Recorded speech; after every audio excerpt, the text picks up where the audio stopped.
জুবিনৰ চৰিত্ৰ হনন কৰিবলৈ গৈ ৰঙা ঘৰৰ আলহী শিখা শৰ্মা। শিখা শৰ্মা অসমীয়া নহয়, তেওঁ অসমীয়াৰ শত্ৰু। শিখা শৰ্মাক মানসিক ৰোগী বুলি আওকাণ কৰি আছিলোঁ, কিন্তু সহ্যৰ এটা সীমা আছে। অৱশেষত আমাৰ ধৈৰ্যৰ সীমা চেৰাই গ'ল। জুবিনৰ সত্তাটো কি সেয়া সকলোৱে জানে।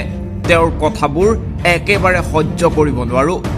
জুবিন গাৰ্গৰ নিচিনা এজন ব্যক্তিক শেষ কৰি পেলোৱা মানুহক যেতিয়া ছাপোৰ্ট কৰিছে, তেতিয়াহ'লে সেইগৰাকী অসমীয়া কেনেকৈ হ'ব পাৰে?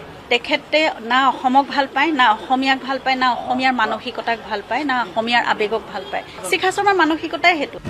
প্ৰাণৰ শিল্পী জুবিন গাৰ্গ বিহীন 4টা মাহ। জুবিন গাৰ্গ বিহীনভাৱে 4 মাহ অতিবাহিত কৰিলে অসম আৰু অসমীয়াই। কিন্তু জুবিন গাৰ্গৰ মৃত্যুৰ 4 মাহ সম্পূৰ্ণ কৰাৰ দিনাই ক্ৰাইম ব্ৰাঞ্চত উপস্থিত হ'ল গৰিমা শইকীয়া গাৰ্গ। বিতৰ্কিত শিখা শৰ্মাৰ বিৰুদ্ধে এজাহাৰ দাখিল কৰিলে গৰিমা শইকীয়া গাৰ্গে। প্ৰাণৰ শিল্পী জুবিন গাৰ্গৰ বিয়োগৰ পিছতে নিজকে সমাজৰ ত্ৰাণকৰ্তা বুলি ভবা শিখা শৰ্মাই ধাৰাবাহিকভাৱে জুবিন গাৰ্গৰ বিৰূপ মন্তব্য আৰু চৰিত্ৰ হনন কৰি আহিছে। ৰাজ্যৰ প্ৰতিটো জুবিন গাৰ্গ ফেন ক্লাবে আজি প্ৰতিখন থানাত শিখা শৰ্মাৰ বিৰুদ্ধে দাখিল কৰিছে এজাহাৰ। সদৌ অসম জুবিন গাৰ্গ ফেন ক্লাবে তেজপুৰ থানাত দাখিল কৰিলে এজাহাৰ।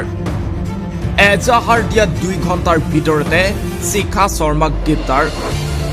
জুবিন গাৰ্গৰ সন্দৰ্ভত বিতৰ্কিত মন্তব্য কৰা শিখা শৰ্মাক গ্ৰেপ্তাৰ কৰে আৰক্ষীয়ে। অসম আৰক্ষীৰ অপৰাধ অনুসন্ধান শাখাই গ্ৰেপ্তাৰ কৰে শিখা শৰ্মাক। মহানগৰী পাথৰকুৱেৰীস্থিত নীলাচল এপাৰ্টমেণ্টৰ পৰা গ্ৰেপ্তাৰ কৰে শিখা শৰ্মাক। এজাহাৰৰ ভিত্তিত আৰক্ষীয়ে BNSৰ অধীনত 152/299/352/353/353 ধাৰাৰ অধীনত থানাত 2/26 নম্বৰত গোচৰ ৰুজু কৰিছিল। এতিয়া শিখা শৰ্মাৰ বিৰুদ্ধে অসম আৰক্ষীয়ে কি ব্যৱস্থা হাতত লয় সেয়াহে হ'ব লক্ষণীয়।